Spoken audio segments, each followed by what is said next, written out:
안녕하세요. 김태훈의 현미한 투자자 방송 시작하겠습니다. 이수 스페셜티 케미컬이라는 회사가 요즘 시장에 좀 핫합니다. 이 회사는 이수 화학에서 전고체 배터리 소재를 만드는 부분이 떨어져 나와서 만들어진 그러니까 이 인적 분할을 통해서 만들어졌기 때문에 예전 이수 화학에서의 주주 구성이 똑같이 카피돼서 만들어진 회사입니다. 하지만 이수 스페셜티 케미컬이 이 2025년 정도에 이제 아마 양산이 시작될 걸로 기대되고 있는, 즉 내년입니다. 전고체 배터리의 소재를 생산하고 있고 거의 독점이기 때문에 이 회사가 LG 엔솔이나 삼성 SDI 그리고 가장 먼저 양산을 태울 걸로 예상되는 건 아마 삼성 SDI가 될 가능성이 큽니다. 지금도 삼성 SDI 수원 공장에는 이 전고체 배터리 파일럿 라인이 지금 구축이 돼서 일부 이제 생산 테스트를 하고 있는 그런 상황이라고 합니다.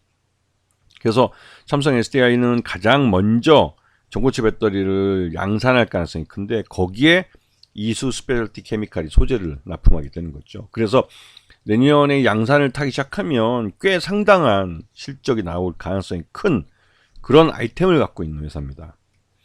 근데 이 회사의 현재 정밀 화학 제품이 이제 전체 매출의 99.8%를 차지하고 있는데 이게 이제 대부분 이제 분자량 조절제나 아니면 세정용제 이런 거기 때문에 우리가 기대하는 전고체 소재하고는 전고체 배터리 소재하고는 좀 다른 거죠.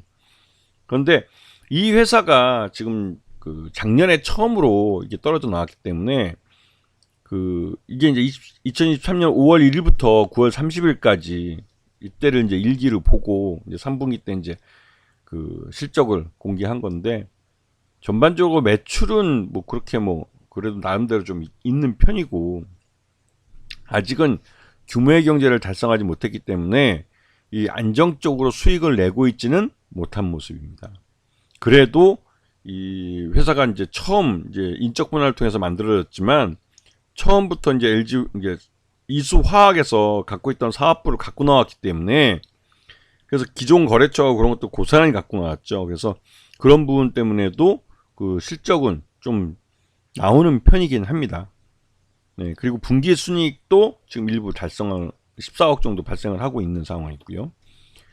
그래서 이 회사의 특수관계인 이 관계를 잘 보셔야 되는 겁니다. 지주회사인 이수가 있고 그다음에 이수 엑사캠이라는 회사는 이수 스페셜티 케미컬이 만든 화학 소재를 유통하는 회사입니다. 그러면서도 이수 엑사캠은 이 이수그룹의 회장이 100% 갖고 있는 개인 회사입니다. 개인 법인이고 이 회사가 어떻게 보면 옥상 옥 구조의 지주회사 위에 지주회사가 되고 있는 거죠. 그리고 이제 떨어져 나왔던 이수화학이 일부 지분을 갖고 있고 그래서 이 회사는 이제 이수 케미컬 이쪽은 이제 스페셜티 케미컬 이 회사는 옛날 이수화학의 주주 구성을 그대로 물려받았다고 해도 과언이 아닌 거죠. 그래서 이제 일적 분할과 문적 분할을 좀 구분해서 보실 필요가 있는데요. 예전에 이제 물적 분할은 대표적으로 LG 엔솔, LG 화학에서 LG 에너지 솔루션이 떨어져 나왔을 때 이 물적 분할을 통해서 만들어지면서 향후 LG 에너지 솔루션이 상장을 하면서 이게 이슈가 됐죠. LG 화학은 LG 화학 주주들은 이 LG 에너지 솔루션의 상장으로 인해서 수혜보다는 오히려 보유 가치가 LG 화학의 가치가 재조정되면서 거의 반토막이 나버렸죠. 그래서 그때 대선기가 아니라 LG 에너지 솔루션 같은 이런 사건이 재발하지 않도록 그러니까 물적 분할에 대해서 엄격한 기준을 제시해 달라고 그리고 물적 분할로 손해 보는 기존 주주들에 대한 배상을 확실하게 하는 규정을 법으로 만들어 달라고 막 요구하기도 했죠.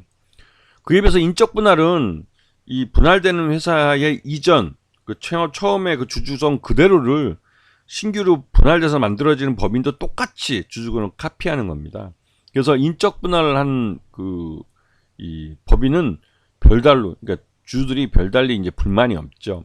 이 부분은 물적 분할과 인적 분할은 앞에 물적이라서 물건 이거는 이제 기존 법인 중심으로 생각을 하는 것이고 인적 분할은 사람 인자 써가지고 이런 주주를 중심으로 생각하는 그걸 기준으로 놓고 생각하시면 물적 분할과 인적 분할을 쉽게 구분해 보실 수 있습니다. 그래서 요번에 이제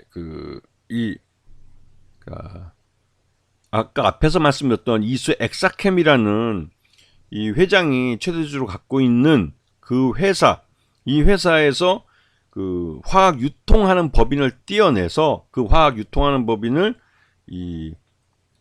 보시게 되면 이걸 놓고 설명을 하기 더 편할 것 같네요.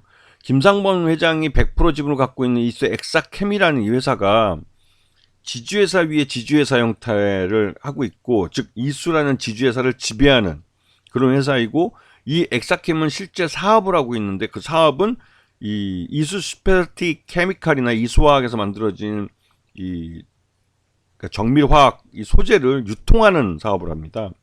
근데 요 유통하는 그 사업을 별도 법인으로 떨어뜨려서 그 별도 법인을 그 이수 스페셜티 케미칼에 매각을 한 겁니다. 그래서 이수 스페셜티 케미칼의 그 실적을 만들어주고 나름대로 수익성도 보강을 해준 거죠.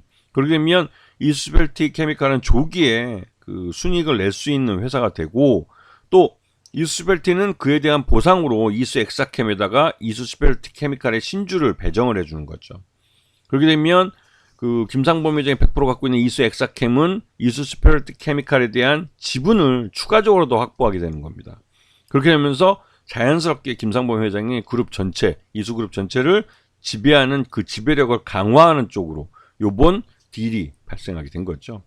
이거는 그 김상범 회장 일가의 그 지배력, 그룹 지배력을 강화시킬 뿐만 아니라 이수 스페셜티 케미칼에 대한 지분도 확대를 해서 향후 이수 스페셜티 케미칼의 실적이 좋아졌을 때 그 배당이나 이런 부분에서 그 오너일가가 수익을 더 챙겨가겠다는 욕심이 있는 겁니다. 그에 대한 사전 이 정지 작업을 해놓은 거죠. 그렇게 해서 최근 들어서 기관과 외국인 투자자들의 매매 동향을 보시면 외국인과 기관 쌍끌이로 이수 스페셜티 케미칼을 매수하고 있는 것을 알 수가 있습니다. 그만큼 이수 스페셜티 케미칼은 빠르게 매출 외형을 키워가고 있고 이 시장 내에서 수익성도 빠르게 갖춰나가고 있는 걸로 추정해 볼 수가 있는 거죠.